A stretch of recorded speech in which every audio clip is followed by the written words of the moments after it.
उस दिन फोन पर मेरे साथ भी उनका रवैया कुछ अजीब सा था। कुछ समझ नहीं आ रही क्या चक्कर है। टीवी पर दिखाए जाने वाले नौजवान अदाकार आगा अली को सब उनके नाम और काम से जानते हैं। उन्होंने इंतहाई कम वक्त में अपनी बेमिसाल पहचान बनाई, जिसकी वजह से उन्हें बैक वक्त बहुत से चैनल्स पर काम करते देखा जाता है। आगा अली की फनी जिंदगी के बारे में तो सभी जानते हैं, ताहम उनकी जाती जिंदगी भी इंतहाई दिलचस्प है। जैसा कि उनके वालिद आगा सिकंदर, जो खुद जाने माने अदाकार थे, उन्होंने बहुत ही मुतासिर कुन करियर बनाया, लेकिन अंजाम इंतहाई दर्दनाक हुआ। सिकंदर आगा कौन थे, किस तरह शानदार करियर बनाने वाला खूबरू अदाकार मुनशियात का आदी हुआ, किस बड़े फिल्मी घराने में शादी की, ये सब हम बताएंगे आज की इस वीडियो में। आफ्टर दिस मैंने सोच लिया है कि अब जो लड़की अच्छी लगेगी तो रोमांस नहीं, शादी करूंगा।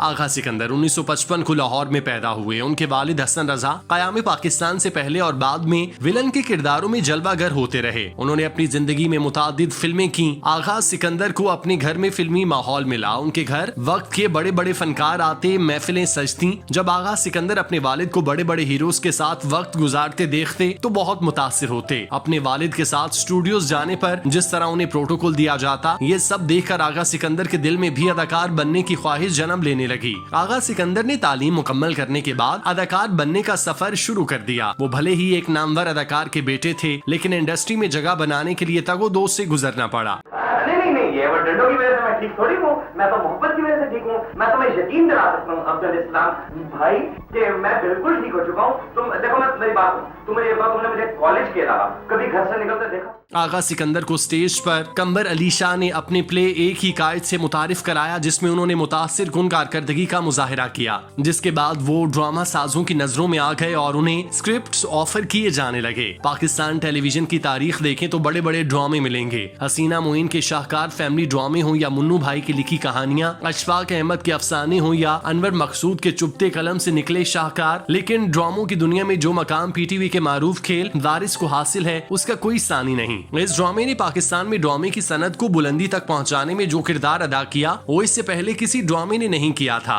ड्रामे का मरकजी किरदार मरहूम अदाकार आबिद अली ने अदा किया था। दीगर अदाकारों में मुनव्वर सईद, शुजात हाशमी, समीना अहमद, औरंगजेब लगारी, उस्मा गिलानी, फिरदौस जमाल, गयूर अख्तर, सजाद किश्वर, आगा सिकंदर और निगत भट्ट शामिल थे। वारिस में जिस किरदार ने सबसे ज्यादा जान डाली वो चौधरी हशमत का था, जिसे मरहूम महबूब आलम ने अदा किया। जिस वक्त उन्होंने एक बड़ी उम्र के जिम्मेदार का किरदार अदा किया था, उस वक्त उनकी अपनी उम्र 32 साल थी। लेकिन देखने वाले आज यही कहते हैं कि महबूब आलम ने अदाकारी का आगाज बुढ़ापे में किया। वारिस की कहानी एक जालिम जमींदार चौधरी हशमत के गिर्द घूमती है। उसकी जायदाद के कई वारिस थे, जिनमें बेटा याकूब यानी मुनव्वर सईद, दो पोते नियाज अली यानी औरंगजेब लगारी और अनवर अली यानी के फिरदौस जमाल के साथ साथ बड़ी बेटी की बरसरार शादी से होने वाला पोता फरूख यानी कि आगा सिकंदर शामिल थे। आगा सिकंदर ने इस ड्रामे में फरूख का किरदार जिस सफाई और नफासत के साथ स्क्रीन पर पेश किया वो लाजवाब था। हालांकि देखा जाए तो उनके साथ स्क्रीन शेयर करने वाले कई बड़े बड़े नाम भी मौजूद थे, लेकिन उन सब में आगा सिकंदर अपनी पहचान बनाने में कामयाब रहे। उन्हें जो किरदार दिया गया वो उसमें नगीने की तरह फिट बैठे। यूँ समझ लीजिए कि अमजद इस्लाम अमजद ने फरूख का किरदार उन्हें जहन में रखकर तश्कील दिया था, जिसकी वजह से वो इसे निभाने में कामयाब रहे। वारिस ड्रामे में जलवागर होने के बाद भी आगा सिकंदर को पीटीवी के कई ड्रामों में काम करने का मौका मिला, जिनमें से एक दहलीज भी था।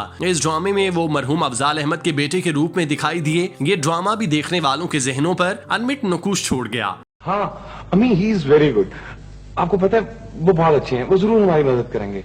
वो तो मेरे साथ सिमी के अब्बू के पास चलने को तैयार थे। छोटी स्क्रीन पर काम करने के बाद आगा सिकंदर को बड़े पर्दे पर भी काम करने का मौका मिला। उन्हें 1981 में रिलीज होने वाली हिट फिल्म फासले में कास्ट किया गया, जिसमें शबनम, मोहम्मद अली, नन्ना, बाज़गा और नजमा महबूब भी शामिल थे। आगा सिकंदर ने छोटे पर्दे के बाद बड़े पर्दे पर भी अपनी बेहतरीन अदाकारी से धाक बिठाई, जिसकी बिना पर उन्हें एक से ज्यादा फिल्मों में कास्ट किया गया। आगा सिकंदर ने कई टेलीफिल्म्स में भी अदाकारी के जौहर दिखाए। उन्हें हर मीडियम पर बहुत सराहा जा रहा था। डायरेक्टर, प्रोड्यूसर्स उन्हें कास्ट करने के लिए उनके इर्द गिर्द मंडलाने लगे। ये सब कुछ उनके लिए गैर मुतवक्की था। उन्हें यकीन नहीं आता था कि वो इंडस्ट्री का इतना मकबूल नाम बन चुके हैं कि उन्हें अपने प्रोजेक्ट्स की कामयाबी का जामन समझा जाने लगा। जब आगा सिकंदर ने इतनी शोहरत देखी तो वो संभाल ना सके और फिर वही हुआ जो बड़े अदाकारों के साथ उमूमी तौर पर होता है। आगा सिकंदर नशे की लत का शिकार हो गए। उन्होंने बाकायदगी से हीरोइन का नशा शुरू कर दिया। हवास बाख्ता हो जाने की वजह से उन पर पहले फिल्म फिर टीवी के दरवाजे बंद हो गए, क्योंकि नशे की लत में कोई भी उन्हें काम देने पर रजामंद नहीं था।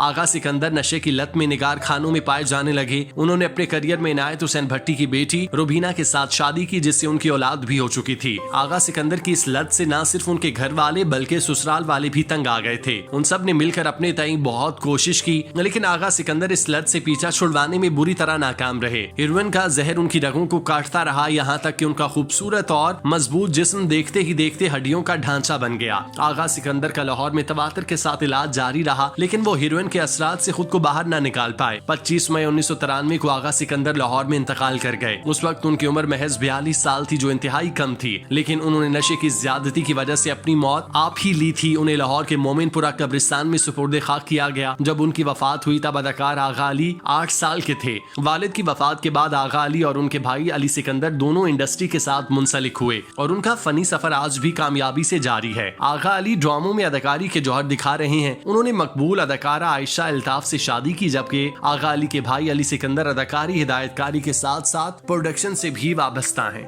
आजकल मैं बहुत खुश हूँ मम्मी। जिंदगी एकदम हसीन सी लगने लगी। खजाना मिल गया है क्या? खजाना ही कहिए मम्मी।